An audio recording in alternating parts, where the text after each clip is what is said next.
하나님 말씀 보겠습니다. 오늘 우리에게 주시는 하나님 말씀은 요한복음 14장 1절부터 6절까지의 말씀입니다. 주신 말씀 제가 읽도록 하겠습니다.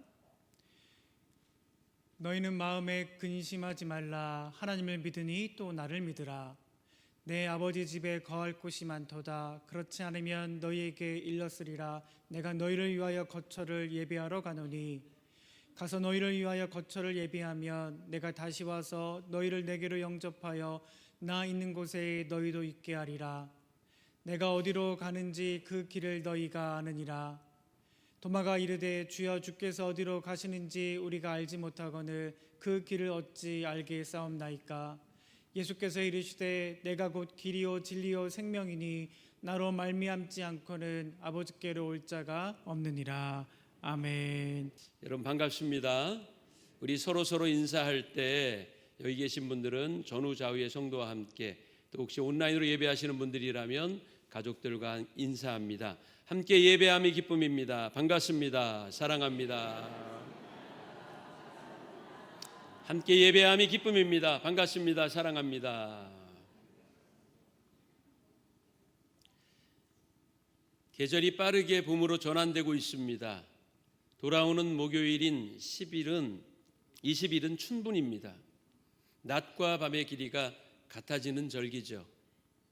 태양력에는 춘분, 추분, 낮과 밤의 길이가 같아지는 날이 이틀이 있습니다. 추분을 기점으로 밤의 길이가 낮의 길이보다 조금씩 길어집니다. 기온은 점점 내려가고 추운 겨울을 대비해야 할 때가 옵니다. 기온이 내려가면 두꺼운 옷을 껴입거나 집 난방을 가동하거나 하는 방식으로 추위를 대비해야 합니다. 추분이 만물이 잠드는 듯한, 심지어 죽은 듯한 인생의 고비를 어떻게 이겨낼까 하는 걸 대비하는 절기라면, 춘분은 만물이 깨어나는 활기로 충만한 인생의 기회를 어떻게 잘 만들어 갈까를 구상하고 계획하는 절기라고 할 수 있습니다. 우리 함께 해봅니다. 하나님은 다 계획이 있습니다.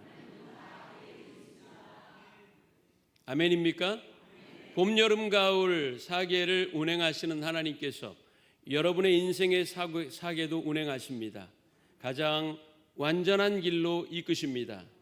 그것을 신뢰하십시오. 두려워하지 마십시오. 걱정하지 마십시오. 추분이 돌아왔다고 걱정하지 말고, 춘분이 왔다고 마냥 들뜨기만 하지 말고, 하나님이 주신 시간과 순간을 아름답고 고귀하고 의미 있게 만드는 사명교회 성도가 되시기를 바랍니다. 신앙은 올인입니다. 가능성에 기대어, 확률에 기대어 하는 게 아니에요. 오직 한 길, 예수 그리스도의 길을 가는 것이며, 진리이신 예수님만을 따르는 것이고, 생명 주시는 예수님 앞에 우리의 삶을 드리는 것입니다. 오늘 말씀의 제목은 길, 진리, 생명, 그리고 예수 그리스도입니다. 기독교 초기 예수 그리스도께서 아직 기독교라고 하는 종교 자체가 만들어지지 않았을 당시 기독교의 참된 진리, 복음의 참된 진리가 무엇인지를 말씀하고 있는 내용입니다. 예수님이 길과 진리, 생명이 되신다는 건 모르는 성도가 없어요. 그러나 기초는 아무리 강조해도 지나침이 없는 법입니다. 오늘 말씀을 통해 길이요, 진리요, 생명이신 예수님을 만날 수 있게 되기를 기대합니다. 또한 만날 수 있을 줄로 믿습니다. 오늘 본문을 제대로 이해하려면 12장부터 차례차례 살펴보는 것이 도움이 됩니다. 12장 1절에서 8절에 어떤 내용이 나옵니까? 마리아가 값진 향유를 예수님께 와서 붓습니다. 가룟 유다를 비롯한 제자들은 값비싼 향유를 아깝게 쏟아버렸다고 그녀의 행동을 비난했지만 예수님은 그녀의 행동을 칭찬하셨어요. 그리고 이렇게 말씀하십니다. 요한복음 12장 7절 보니 예수께서 이르시되 그를 가만두어 나의 장래할 날을 위하여 그것을 간직하게 하라고 하셨어요. 이 말만 들어보면 마치 금방이라도 세상을 떠나실 것처럼 말씀하신 겁니다. 12장 12절 이하에는 예수님이 유월절이 가까워지고 있는 때에 예루살렘 성에 입성하신 내용이 나옵니다. 그리고 한 알의 밀알이 땅에 떨어져 죽지 아니하면 한 알 그대로 있지만 죽으면 많은 열매를 맺는다는 말씀을 통해 한 알의 밀알과 같이 십자가에 달려 죽으실 예수님을 통해 구원의 열매를 얻게 될 것, 그리고 마지막 심판의 날에 대하여 이어 말씀하셨습니다. 평소에 잘 하지 않으시던 말씀을 하시자 제자들은 아마도 의아했을 것입니다. 예수님이 지금 하시는 말씀이 무슨 뜻일까? 무슨 의미지? 하고 궁금했을 것입니다. 13장으로 넘어오면 의아하던 제자들의 마음을 더욱 심란하게 만드는 일이 일어납니다. 때는 예수님이 십자가에 달려 죽으시기 전날 일입니다. 유월절 식사를 제자들과 함께 하시다가 갑자기 식탁에서 일어나시더니 겉옷을 벗으시고 수건을 허리에 두르시는 겁니다. 그리고는 대야에 물을 가득 담아서 가지고 오시더니 제자들 앞에 무릎을 꿇고 앉으셨어요. 이게 무슨 일일까? 예수님이 왜 이런 일을 하시는 거지? 말릴 틈도 없이 예수님은 제자들에게 발을 내밀라고 하시고는 한 사람 한 사람 씻어주기를 시작하십니다. 제자들이 얼마나 당혹스러웠겠습니까? 그 당시 주인의 발을 씻는 것은 노예나 종이 할 일입니다. 그런데 자기들의 스승인 예수님이 자기들의 발을 씻어주시다니요, 있을 수 없는 일이라고 생각했습니다. 더욱이 베드로는 자기 발은 절대로 씻어주실 수가 없습니다라고 강하게 거부합니다. 그러나 예수님은 제자들 발을 씻는 일을 멈추지 않으십니다. 다 씻어주신 후에 이렇게 말씀하셨어요. 요한복음 13장 14절입니다. 내가 주와 또는 선생이 되어 너희 발을 씻었으니 너희도 서로 발을 씻어주는 것이 옳다. 거기까지는 그래도 이해할 만합니다. 서로 섬겨주라고 예수님이 시범을 보이신 거구나. 그러나 이어지는 말씀은 제자들을 충격에 빠뜨리기 충분했습니다. 13장 21절에 폭탄 선언을 하십니다. 내가 진실로 너희에게 이르노니 너희 중 하나가 나를 팔리라. 마치 노예나 종과 같이 돈을 받고 예수님을 배신해 다른 사람에게 넘겨줄 이가 너희들 중에 있다라고 말씀하신 거예요. 그 말씀을 들은 제자들이 얼마나 당황스러웠겠습니까? 서로 얼굴만 바라보며 예수님이 누구를 말씀을 하시는 걸까? 우리 중에 한 사람이 예수님을 팔아 넘긴다고? 그렇다면 누구지? 아마 머리가 복잡해졌겠죠. 예수님을 팔 당사자인 가룟 유다는 그 자리를 떠났지만 제자들은 예수님을 팔아 넘길 제자가 유다임을 그때까지는 몰랐습니다. 13장 33절에 이어지는 예수님의 말씀은 혼돈에 빠진 제자들의 마음에 카운터 펀치를 날리는 거였어요. 작은 자들아, 내가 아직 잠시 너희와 함께 있겠노라.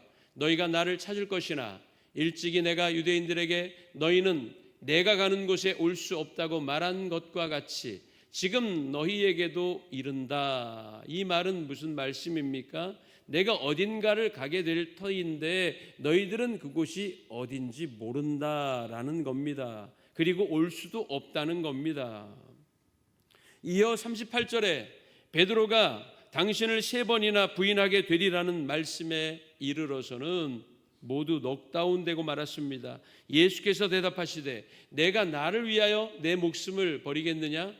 내가 진실로 진실로 내게 이르노니 다 굴기 전에 내가 3번 나를 부인하리라. 여러분, 이러한 말씀을 차례대로 하실 때 제자들이 어떤 느낌이었겠습니까? 향유 도유 사건과 예루살렘 입성 이후에 이어지는 예수님의 이상한 말씀들로 말미암아 제자들은 매우 혼란스러웠을 것이고 당혹스러웠을 것이 분명합니다. 구체적으로 어떤 일이 일어날지는 모르나 어찌되었든 예수님의 신변에 심각한 변화가 생기고 어쩌면 자기들 곁을 떠나실 수도 있겠다는 느낌을 분명히 가졌겠지요. 그렇기 때문에 제자들의 얼굴이 굳어지고 그들이 근심을 가지게 된 겁니다. 갈릴리 해변에서 자기들을 부르실 때 배와 그물을 모두 버려두고 가족들과는 제대로 된 작별 인사도 하지 못한 채 예수님을 따라 나섰는데 내가 꿈꾸고 있던 모든 걸 다 포기하고 예수님만 바라보며 여기까지 왔는데 예수님은 우리를 놔두시고 어디로 가신다는 말씀일까? 그들 마음에 큰 두려움과 근심이 생기지 않을 수 없었던 거죠. 오늘 우리가 읽은 본문인 요한복음 14장 1절에서 6절은 장례식에서 많이 인용되는 구절입니다. 예수님이 세상을 떠나 하나님 나라로 가시면서 남겨질 제자들을 위로하시고 그들 마음에 안정을 주기 위해서 하신 말씀입니다. 육신의 생명은 꽃이 지듯 소멸하겠지만 영혼은 예수님이 예비하신 영원한 천국에 들어갈 소망을 품고 위로를 얻으라는 메시지로 많이 선포하는 구절입니다. 예수님의 고별 메시지를 듣고 두려움과 걱정에 휩싸인 제자들에게 예수님은 말씀하셨습니다. 요한복음 14장 1절 보니까 너희는 마음에 근심하지 말라, 하나님을 믿으니 또 나를 믿으라고 하셨습니다. 근심할 수밖에 없는 상황인데 자기들은 모든 걸 다 포기하고 예수님을 따라왔건만 이제 자기들을 남겨두시고 어디론가 가신다고 하는데 걱정하지 않을 수가 있겠습니까? 내가 너희를 위해 거처를 예비하러 먼저 가는 것뿐이니 너희들은 근심하거나 걱정할 필요가 없다는 말씀이십니다. 너희도 그곳에 오게 될 때가 온다. 그렇게 말씀하신 겁니다. 이 예수님의 말씀을 듣고는 제자 도마가 이렇게 반문합니다. 예수님, 정확히 어디로 가시는지 말씀도 안 해주시면서 우리가 그 길을 어떻게 찾을 수가 있겠습니까? 이런 도마의 의구심에 대해서 대답한 말씀이 오늘 설교의 중심 구절이 되는 요한복음 14장 6절입니다. 같이 읽어볼까요? 예수께서 이르시되 내가 곧 길이요 진리요 생명이니 나로 말미암지 않고는 아버지께로 올 자가 없느니라. 아멘. 예수님이 하신 이 말씀 가운데 길, 진리, 생명의 의미가 무엇인지를 한번 살펴봅니다. 먼저 예수 그리스도는 길이십니다. 길에는 두 가지 의미가 있을 겁니다. 첫 번째는 하나님의 임재 가운데로 갈 수 있는 통로와 방법입니다. 그것을 의미하는 길이죠. 구약에서 하나님은 성막 안 지성소의 법궤 위쪽, 법궤의 뚜껑인 속죄소의 두 그룹 날개 사이에 임재하셨습니다. 출애굽기 25장 22절 보니까 거기서 내가 너와 만나고 속죄소 위 곧 증거궤 위에 있는 두 그룹 사이에서 내가 이스라엘 자손을 위하여 내게 명령할 모든 일을 내게 이르리라고 하셨고, 레위기 16장 2절에도 성소의 휘장 안 법궤 위 속죄소 앞에 아무 때나 들어오지 말라, 거기서 내가 너를 만나리라고 말씀하셨습니다. 그래서 성막의 가장 안쪽인 지성소는 오직 대제사장만 들어갈 수 있었어요. 일반 백성은 물론이거니와 다른 제사장조차도 근처에 얼씬거릴 수조차 없었습니다. 그리고 대제사장마저도 죄의 한계 속에 있는 인간이기에 지성소에 들어갔다가 목숨을 잃게 되는 경우도 왕왕 있었습니다. 즉 구약의 제사를 통해서는 하나님께 나아갈 수 있는 길을 찾을 수 없다는 것입니다. 인간의 그 어떠한 노력으로 하나님께 갈 수 없고 구원의 길도 찾을 수 없다는 것이 바로 성경이 우리에게 알려주는 진리입니다. 사람이 윤리적이라고 구원 얻는 게 아닙니다. 온유하다고 구원 얻지 못해요. 구제를 많이 하고 곤란한 일을 당한 사람을 많이 도왔다고 해도 구원에 이를 수 있는 게 아닙니다. 그것은 인간의 한계만 더 느끼게 할 뿐이에요. 수백 번, 수천 번의 번제를 비롯한 각종 제사를 통해서는 절대로 불가능한 걸 누가 이루셨습니까? 그것을 우리 예수 그리스도께서 이루신 것입니다. 예수 그리스도께서 지성소, 즉 하나님의 임재 앞으로 들어갈 수 있는 길을 열으셨어요.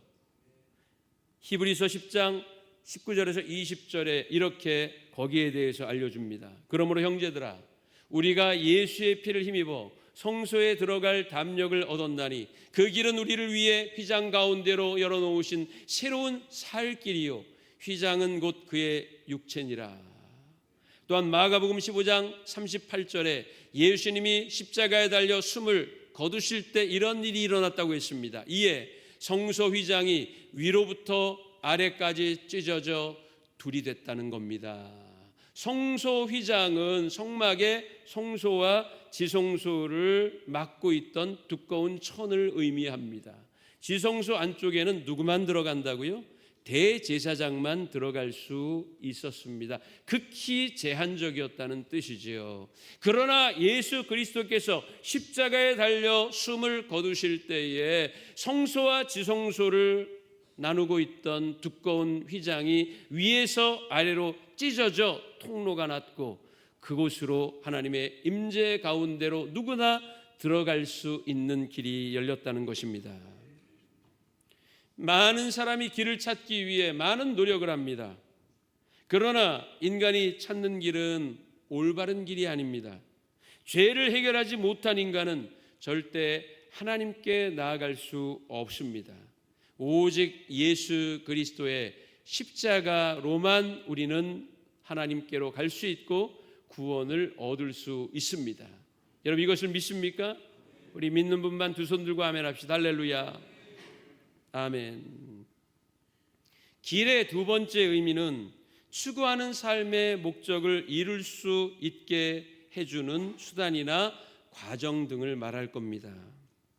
사람들이 원하는 인생의 목적은 무엇일까요? 성공적인 삶이죠. 성공하는 것입니다. 아마 여러분들도 모두 성공을 꿈꾸며 살 겁니다. 성공을 원하는 건 잘못된 게 아닙니다. 혹자는 그 길을 찾았다고 기뻐하고 어떤 이는 오히려 잃어버렸다고 한탄합니다. 그러나 길을 찾았다고 말하던 이가 나중에는 그 길이 잘못된 길이었다고 후회하기도 하고요. 길을 잃었다고 한탄하던 이는 실패한 길이라고 여겼는데 이제 보니 바른 길이었다고 웃기도 합니다. 여러분에게 묻겠습니다. 지금 가고 있는 길이 옳은 길입니까? 올바른 삶을 살고 계십니까? 바른 성공을 향해 걷고 있어요? 그러면 바른 길, 바른 성공, 바른 행복은 무엇일까요? 야곱을 잠깐 살펴볼까요? 야곱은 아버지 이삭과 형 에서를 속이고 복을 가로챈 후 길을 잃었습니다. 분노의 칼날을 피해 하란 땅으로 가다가 저녁녘에 루스라는 곳에 이릅니다. 해가 져 더 이상 갈 수 없었기에 거기서 잠을 청합니다. 루스라고 하는 지명의 의미는 길을 잃다라는 뜻입니다.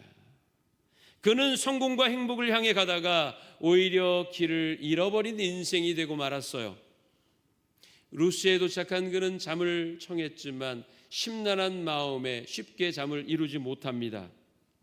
길 잃은 인생 어떻게 살아야 할까 하는 마음에 우울해졌지요. 그때 하나님이 야곱에게 나타나십니다.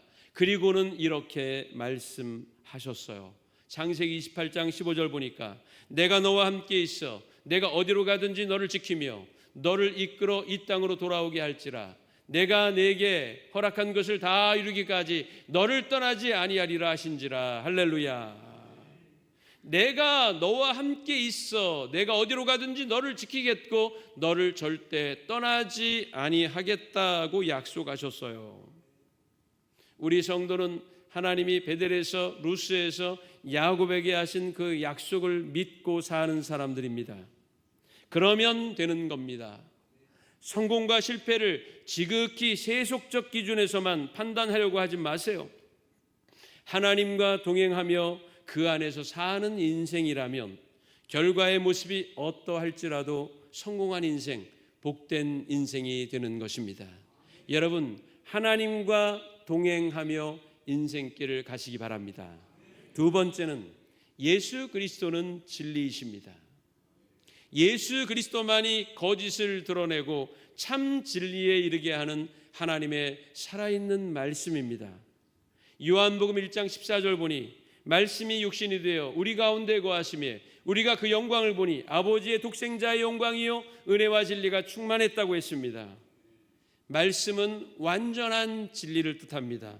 그 진리에는 창조의 능력, 회복의 능력, 구원의 능력, 치유의 능력, 죄사함의 능력이 있습니다. 즉 진리이신 예수 그리스도 안에 이 모든 능력이 내재되어 있다는 겁니다. 인간의 삶은 고난의 연속이죠.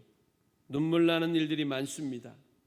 실패도 있고 질병도 있고 이별도 있고 차별도 있습니다.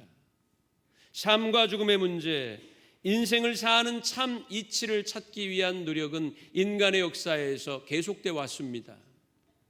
석가모니는 고통 가운데 있는 인간이 그 고통에서 헤어나올 수 있는 길을 찾으려고 노력했지만 그도 모든 인간이 가는 똑같은 길로 가고 말았습니다. 초월 명상과 요가 수행을 통해 신과의 합의를 이루면 인간도 영원 불멸의 신성을 소유할 수 있다고 가르치는 힌두교도 인간은 죄인이요 그 죄를 해결하지 않으면 절대로 구원 얻을 수 없다는 이 사실을 모르는 어리석은 가르침입니다. 진시황은 늙지 않게 하는 불로초를 찾아 헤맸지만 찾을 수 없었고 미의 화신 양귀비도 당황제 현종에 의해 결국 비참한 최후를 맞게 됐습니다. 클레오파트로의 꼬가 조금 낮았더라면 인류 역사는 달라졌을 것이다. 이것은 파스칼의 팡쉐에 나오는 구절이에요. 파스칼이 왜 이런 얘기를 했을까요? 그것은 클레오파트라의 미모를 칭송하기 위해 한 말이 아닙니다. 오히려 인간의 미모와 같이 하찮고 사소한 일 때문에 인류 역사는 위험을 만날 수 있다라는 걸 말하기 위함입니다. 한계성 속에 있는 인간이 어떻게 완전한 진리를 찾을 수가 있단 말입니까? 세상에서는 진리가 아닌 것들, 즉 돈과 권력과 인기, 명예, 인간관계와 같은 것들이 진리의 탈을 쓰고 성도들을 미혹하고 있어요. 그러나 그런 것은 필경 사망의 길일 뿐입니다. 솔로몬은 잠언에서 이렇게 말했어요. 잠언 14장 12절 보니까 같이 읽습니다. 어떤 길은 사람이 보기에 바르나 필경은 사망의 길이니라. 아멘. 진리이신 예수 그리스도를 따르는 자만이 거짓의 옷을 벗고 의의 옷을 입을 수 있게 됩니다. 바울은 로마서에서 이렇게 말했어요. 밤이 깊고 낮이 가까웠으니 그러므로 우리가 어둠의 일을 벗고 빛의 갑옷을 입자. 오직 주 예수 그리스도로 옷 입고 정욕을 위하여 육신의 일을 도모하지 말라. 참 진리이신 예수 그리스도를 따르는 성도가 되시기 바랍니다. 마지막 세 번째, 예수 그리스도는 생명이십니다. 예수님이 이 땅에 내려오신 목적이 무엇입니까? 요한은 그의 책 10장 10절에서 이렇게 말했습니다.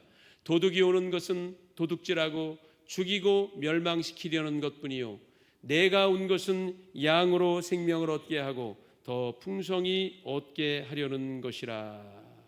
그리고 요한복음 10장 28절에서도 내가 그들에게 영생을 주노니 영원히 멸망하지 아니할 것이요 또 그들을 내 손에서 빼앗을 자가 없느니라. 왜 거룩하시고 고귀하신 하나님의 본체인 예수께서 인간의 몸을 입으시고 이 땅에 내려오셔야만 했을까? 바로 그것은 저와 여러분들에게 영원한 생명을 주시기 위함입니다.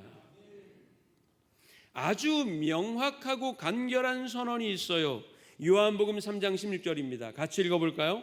하나님이 세상을 이처럼 사랑하사 독생자를 주셨으니 이는 그를 믿는 자마다 멸망하지 않고 영생을 얻게 하려 하심이라. 아멘. 근래 대중의 관심에서 약간 멀어졌던 구원파, 기쁜 소식 선교의 일탈이 보도가 되고 있습니다.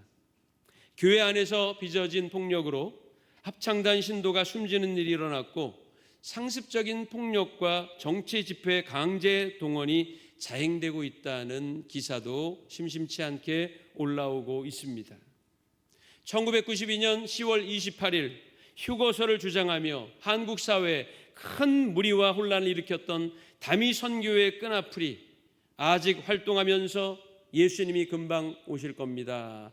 하늘로 들려 올라갈 것입니다. 라며 성도를 미혹하고 있습니다. 이런 영적인 혼란의 시대, 성도는 바른 믿음 위에 서야 할 것입니다. 오직 우리에게 영원한 생명을 주시는 이는 예수 그리스도뿐입니다. 그러기에 우리는 예수 그리스도를 붙들고 살아가는 것입니다. 예수님은 말씀하셨습니다. 마태복음 16장 26절에 사람이 만일 온 천하를 얻고도 제 목숨을 잃으면 무엇이 유익하리요? 사람이 무엇을 주고 제 목숨과 바꾸겠느냐? 누구든지 예수 그리스도를 믿으면 구원의 길을 발견하게 되고 참 진리 안에 거할 수 있으며 소멸하지 않는 영원한 생명을 얻게 될 것입니다. 길, 진리, 생명이신 예수 그리스도를 따르며 또한 그분 안에서 참된 영생의 길, 참된 행복의 삶을 누리며 사는 성도들이 되시기를 주님의 이름으로 간절히 축원합니다.